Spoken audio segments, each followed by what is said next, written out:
रमेश सुबह सुबह उठकर काम पर जाने के लिए तैयार हो रहा होता है कि तभी रमेश की बेटी नेहा अपने पिता रमेश से कहती है, अरे पिताजी, आज आप काम पर जाने के लिए फिर से तैयार हो गए। आपको पता है ना कि कुछ दिनों से आपकी तबीयत ठीक नहीं है और डॉक्टर साहब ने आपको आराम करने को कहा है, पर आप होगी किसी की सुनते ही नहीं। अगर आपको कुछ हो गया तो मेरा क्या होगा? अरे मेरी बिटिया रानी, मैं बिल्कुल ठीक हूँ। बस थोड़ी सी कमजोरी है, वो भी कुछ ही दिनों में ठीक हो जाएगी।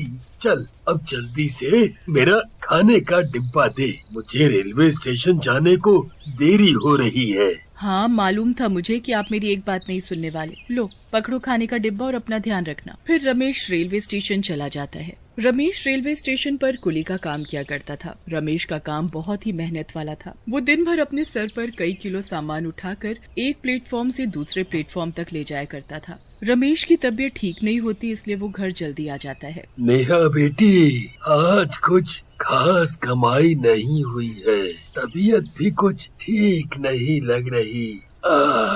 अभी आराम करता हूँ, कल सुबह जल्दी काम पर चला जाऊँ। नेहा रमेश का सिर छूकर देखती है और बोलती है, हे भगवान पिताजी, आपका सिर तो इतना गर्म है जितनी की चाय गर्म होती है। इतना तेज बुखार है आपको, और आप हो कि सुबह जल्दी काम पर जाने की बात कर रहे हो। जब तक आप ठीक नहीं हो जाते आप कहीं नहीं जाओगे बस। रमेश नेहा की बात नहीं सुनता और सुबह जल्दी उठकर अपने कुली के कपड़े पहनकर तैयार हो जाता है और काम पर चला जाता है। रमेश को बहुत कमजोरी महसूस होती है, लेकिन वो फिर भी सामान सिर पर रखकर ले जाने लगता है कि तभी रमेश चक्कर खाकर जमीन पर गिर पड़ता है और उसके सिर पर बहुत चोट आती है, जिसकी वजह से रमेश की उसी समय मौत हो जाती है। ये बात नेहा को पता चलती है तो नेहा रोते हुए बोलती है, हे भगवान, ये क्या हो गया? एक पिताजी के अलावा मेरा है ही कौन इस दुनिया में, जो उन्हें भी आपने अपने पास बुला लिया। रमेश को गुजरे हुए कुछ दिन बीत जाते हैं। नेहा के पास घर में खाने के लिए अब कुछ भी नहीं बचा था। नेहा रोते रोते बोलती है, पिताजी जिंदा थे तो कभी मुझे भूखा नहीं सोने देते थे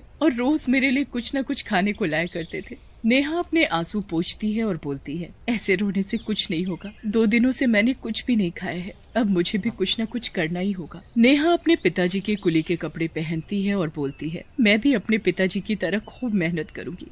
ऐसे बोलकर नेहा रेलवे स्टेशन पर काम के लिए जाती है। नेहा बहुत ही सुंदर थी, इसलिए हर कोई नेहा को अपना सामान ले जाने के लिए बोलने लगता है। पास ही में खड़े 3 कुली दोस्त कालू, मोहन और टिंकू नेहा को अपनी बड़ी बड़ी आंखों से घूर रहे होते हैं। अरे मोहन, ये तो अपने रमेश काका की बेटी नेहा है ना, जो कुली बनकर सबका सामान ले जा रही है। तनिक देखो तो इसे, कितनी खूबसूरत है। सच भैया, ये तो बहुत ही गजब की है रे। अरे छिछो, सुंदर लड़की देखते ही बौखला गए। जरा ये भी तो देखो कि वो हमारे इलाके में आकर हमारा काम चौपट कर रही है। सबको देखो तो, ऐसे सुंदर लड़की को देखकर उसी के पास जा रहे हैं और उसी से अपना सामान उठवा रहे हैं। अरे और तो और, जरा सा सामान उठाने के उसे हमसे भी ज्यादा पैसे मिल रहे हैं, पैसे। फिर तीनों दोस्त नेहा के पास जाते हैं। कालू नेहा से बोलता है, अरे तुम तो वही रमेश काका की बेटी हो ना, जिनकी कुछ दिन पहले ही मृत्यु हुई थी। बहुत ही अच्छे व्यक्ति थे रमेश काका, इसीलिए तो उनकी बेटी भी बहुत ही अच्छी और सुंदर है। कालू नेहा से बात करते करते उसका हाथ पकड़ लेता है और हंसते हुए बोलता है, सच में भगवान ने बहुत ही फुर्सत से बनाया है तुम्हें। हाँ। अरे हाथ छोड़ मेरा, तेरी खड़े होकर 4 बातें क्या सुन ली मैंने, तूने तो मेरा हाथ ही पकड़ लिया। चल अब जा यहाँ से और दोबारा मेरे आसपास भी मत भटकियो। अच्छा, हमारे ही एरिया में आकर हमें ही धौंस दिखाती है। ए सुन लड़की, यहाँ से दूसरे प्लेटफॉर्म पर चली जा। हाँ। क्यों जाऊँ यहाँ से? आए बड़े मुझे इस प्लेटफॉर्म से भगाने वाले। अरे भैया, इस सुंदरी ने तो तुम्हें ही फटकार लगा दी। अरे देखना कल ये लड़की, अरे क्या नाम है इसका? हाँ, नेहा, यहाँ नजर ही नहीं आएगी। रात को नेहा अपने घर वापस आती है और अपने पास ढेर सारे पैसे देखकर बहुत खुश होती है और बोलती है, आज तो मेरी बहुत अच्छी कमाई हुई है। आज मैं 2 दिनों के बाद पेट भर कर खाना खाऊंगी। फिर अगले दिन नेहा जल्दी उठकर अपने कुली के कपड़े पहनकर खुशी खुशी स्टेशन पर स्टेशन पर नेहा को सामान उठाते देख तीनों दोस्तों को बहुत ही गुस्सा आता है और वो जैसे ही नेहा को अकेला पाते हैं उसे छेड़ने लगते हैं। अरे मेरी रानी, काहे इतना भाव खाती हो? जरा तनिक हम तीनों की तरफ भी थोड़ा ध्यान दे लो। हे भगवान, तुम तीनों ने तो हद ही कर दी। तुम तीनों जाते हो यहाँ से या मैं शोर मचाकर लोगों को इकट्ठा करूं? तभी टिंकू नेहा का जोर से हाथ पकड़ लेता है। नेहा उन तीनों की इस हरकत से बहुत डर जाती है और अपना हाथ छुड़ाकर वहाँ से भागने लगती है और भागते हुए रेल की पटरी पर जा गिरती है कि तभी वहाँ ट्रेन आ जाती है और नेहा की ट्रेन के नीचे आने की वजह से मौत हो जाती है। नेहा की मौत हो जाने से वो एक चुड़ैल बन जाती है। इन तीनों को तो मैं छोड़ूंगी नहीं, जैसे मैं मरी हूँ वैसे ही ये तीनों भी मरेंगे। अगले दिन चुड़ैल एक सुंदर लड़की का रूप लेकर कुली के कपड़ों में रेलवे स्टेशन पर जाती है। अरे साहब लाइए, ये बैग मुझे दीजिए, मैं ले जाती हूँ और मैं ज्यादा पैसे भी नहीं लूंगी। अरे भाई टिंकू, अब ये इतनी सुंदर कुली कहाँ से आ गई? अरे चलो भैया, जरा चलकर इससे भी मजे लेते हैं। सुंदर लड़की को देखकर वे तीनों दोस्त उसके पास जाते हैं और उसे भी छेड़ने लगते हैं। अरे ओ सुंदरी, जरा अपना नाम तो बता दो। अरे नाम के साथ साथ अपना पता भी बता दो, फिर हम वहीं मिलने आ जाया करेंगे तुमसे। कालू सुंदर लड़की का हाथ पकड़ लेता है और हंसते हुए बोलता है अरे मेरी सुंदरी, चलो चलकर तुम्हें बढ़िया सी चाय पिला कर लाएं। अरे कमबख्त, छोड़ मेरा हाथ। अरे कमीने, हाथ छोड़ता है कि नहीं? रुक, ऐसे नहीं मानेगा तू। अभी शोर मचाकर सबको बुलाती हूँ और तेरी पिटाई लगवाती हूँ। अरे अरे अरे, आप शोर क्यों मचाती हो? हम है ना, हम छुड़ाते हैं आपका हाथ। अरे ओ कालू, छोड़ दे रे इनका हाथ, नहीं तो खामखा ये कुली मैडम जी शोर मचा देंगी। फिर चुड़ैल सुंदर लड़की के रूप में बोलती है, आज तो तुम्हें छोड़ देती हूँ, पर ऐसी गलती फिर दोबारा मत करना, नहीं तो अच्छा नहीं होगा तुम तीनों के लिए, ये याद रखना। अरे भैया, काहे जाने दिया इस कुली सुंदरी को? और जरा इसके तेवर तो देखो हैं? अरे जाने देना, आखिर कब तक बचेगी हमसे? ऐसा बोलकर तीनों जोर जोर से हंसने लगते हैं। फिर चुड़ैल वहाँ से चली जाती है और कुली बनकर सबका सामान अपने सिर पर उठाकर ले जाती है। कुछ ही देर में रात हो जाती है और रेलवे स्टेशन पर भी सन्नाटा छाने लगता है। तभी तीनों दोस्त सुंदर लड़की के पास आते हैं और बोलते हैं, क्यों री कुली, कहाँ जा रही है? इनमें तो बढ़िया कर दिखा रही थी, ले फिर से मैंने तेरा हाथ पकड़ लिया, अब मचा कर दिखा शोर। क्या तुम तीनों ऐसे नहीं मानोगे, तुम्हें तो सबक सिखाना ही पड़ेगा। ऐसे बोलकर चुड़ैल कालू का गला पकड़ लेती है और जोर जोर से हंसने लगती है। अरे अरे अरे मर गया रे, इस कुली के हाथ में तो बहुत जान है रे। अरे मोहन, खड़े खड़े देख क्या रहा है? इस कुली के हाथों से मेरा गला छुड़ा। मोहन और टिंकू उस कुली लड़की से कालू का गला छुड़ाते हैं कि तभी कुली सुंदर लड़की से चुड़ैल के रूप में आ जाती है और जोर जोर से हंसते हुए बोलती है, क्यों रे, अब छेड़ मुझे। अरे अब तेरी सिट्टी पिट्टी गुल कैसे हो गई? पकड़ना, ले पकड़ मेरा हाथ। सुंदर कुली को चुड़ैल के रूप में देखकर तीनों दोस्तों के होश उड़ जाते हैं और वो खड़े खड़े कांपने लगते हैं। अरे मर गए रे, ये जिसे हम सुंदर कुली समझ रहे थे वो तो डरावनी चुड़ैल निकली। अरे टिंकू, भाग यहाँ से, नहीं तो ये कालू की तरह हम दोनों का गला भी दबोच लेगी। अरे भागते कहाँ हो? अब छेड़ो न मुझे, तुम तीनों के छेड़ने की वजह से ही तो मैं चुड़ैल बनी हूँ। क्यों, क्या हुआ? पहचाना नहीं मुझे? मैं नेहा हूँ, नेहा, जिसे तुम तीनों ने बहुत परेशान किया था। अब देखना मैं तुम तीनों का क्या हाल करती हूँ। चुड़ैल के डर से तीनों भागने लगते हैं। भागते हुए वे ट्रेन की पटरी पर जा पहुँचते हैं कि तभी कालू का ट्रेन की पटरी में पैर फंस जाता है। मोहन और टिंकू मिलकर कालू का पैर निकालने लगते हैं कि तभी उन्हें अपनी तरफ ट्रेन आती हुई दिखाई देती है। अरे मर गए रे। अरे मोहन भाई, जल्दी से पटरी से मेरा पैर निकालो, ट्रेन पास आ रही है और वो चुड़ैल भी। फिर मोहन और टिंकू का पैर भी ट्रेन की पटरी में फंस जाता है। अरे भाई, ये क्या हो गया? अरे हम दोनों का पैर भी पटरी में फंस गया। अरे ये कैसे हो गया? जरूर ये सब उस चुड़ैल ने किया होगा। चुड़ैल जोर जोर से हंसने लगती है। हाँ, ये सब मैंने किया है, अब देखना तुम तीनों भी वैसे ही मरोगे जैसे मैं मरी थी। हमें माफ कर दो चुड़ैल जी, हमसे बहुत बड़ी गलती हो गई। आज के बाद फिर कभी किसी लड़की को नहीं छेड़ेंगे। हमें माफ कर दो, हमें माफ कर दो। तभी ट्रेन वहाँ आ जाती है और तीनों ट्रेन के नीचे आकर मर जाते हैं। तीनों की मौत से नेहा की आत्मा को शांति मिल जाती है और वो वहाँ से चली जाती है।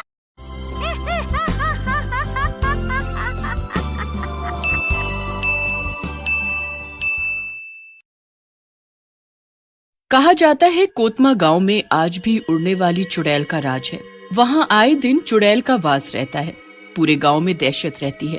कोई भी अपने घर से शाम के बाद बाहर नहीं निकलता है। एक दिन की बात है, मुखिया एक बड़ी पार्टी से अपने बच्चों के साथ घर आ रहा था कि तभी उनकी नजर एक उड़ती हुई चुड़ैल पर पड़ती है। पापा पापा देखो, ऊपर कोई उड़ रहा है। टीनू का भाई जोर से चिल्लाते हुए बोलता है।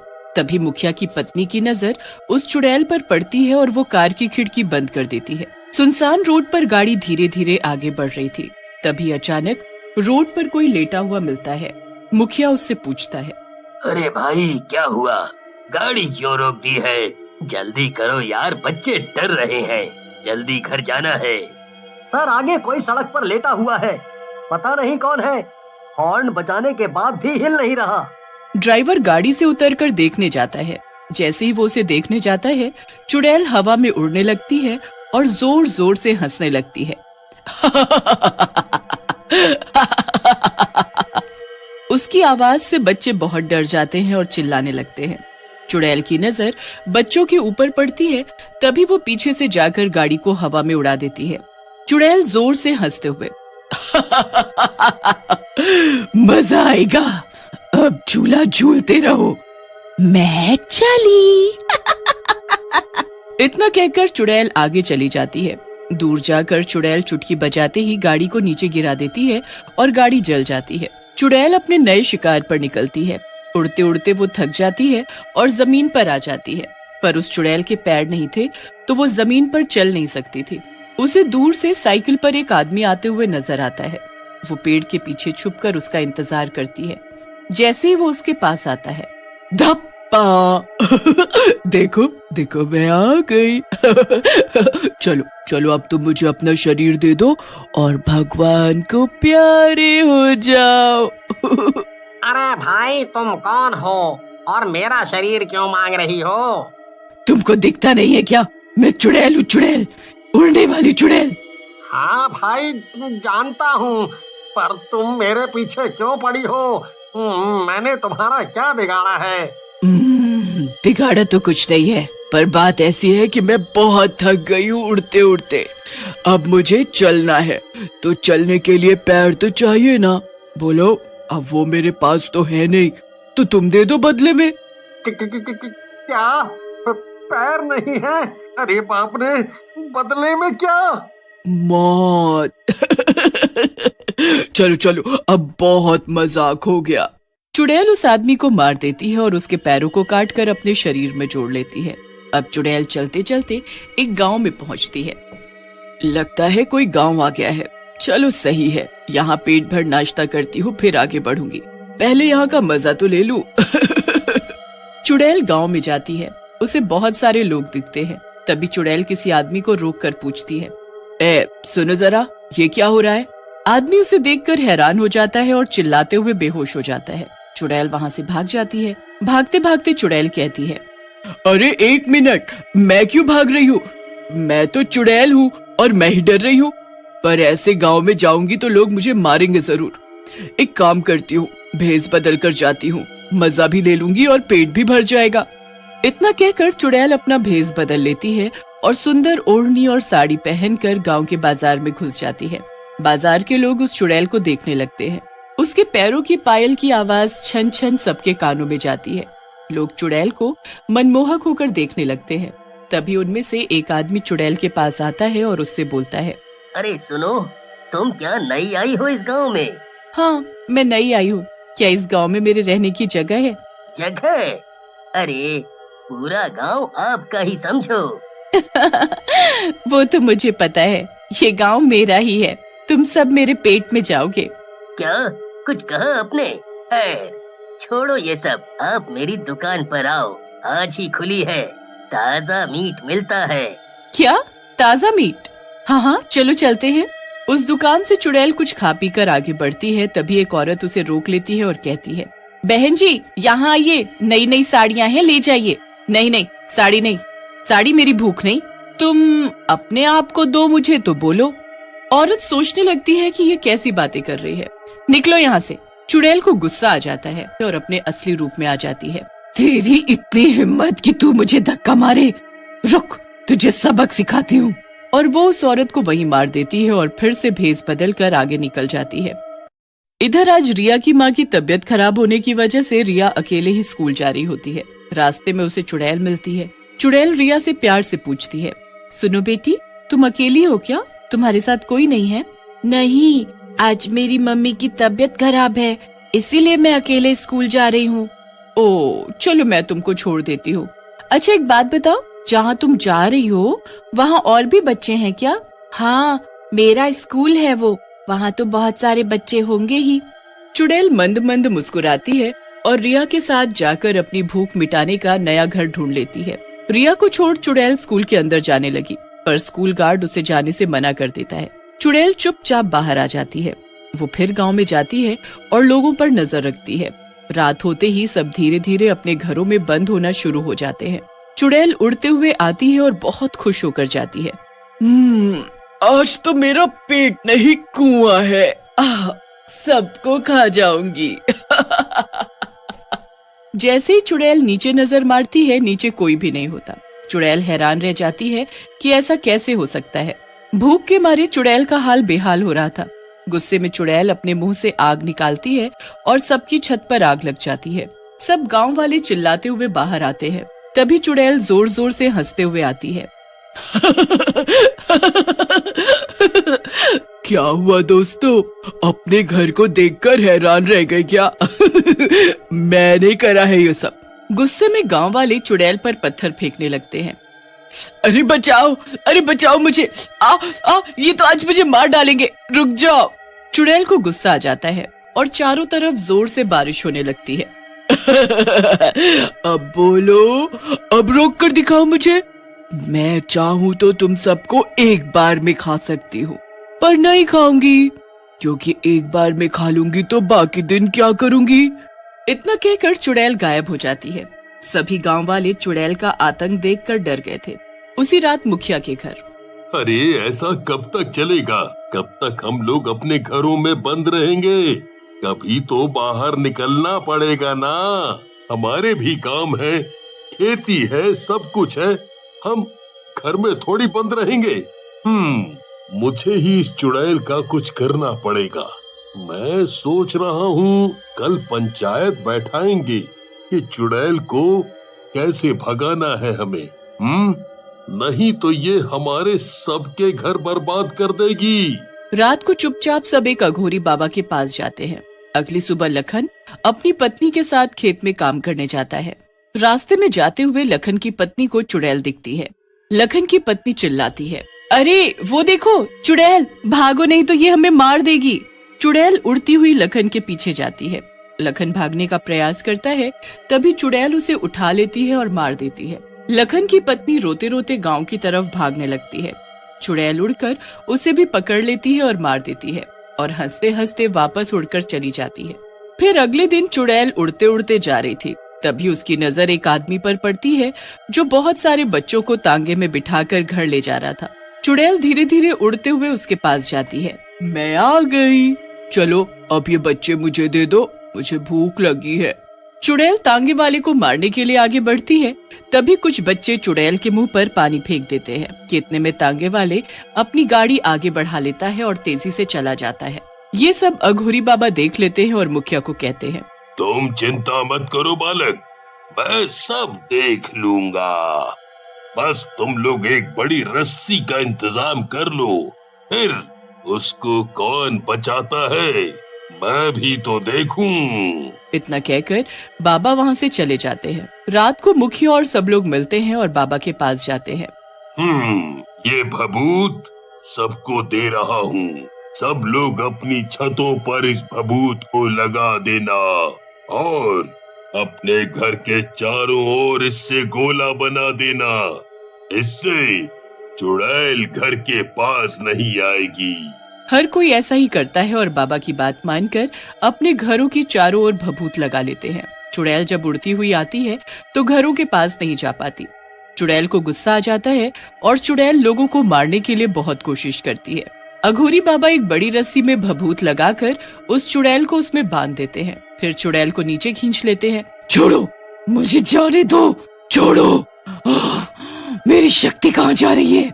धीरे धीरे चुड़ैल की सारी शक्ति चली जाती है और अघोरी बाबा उसे जला देते हैं।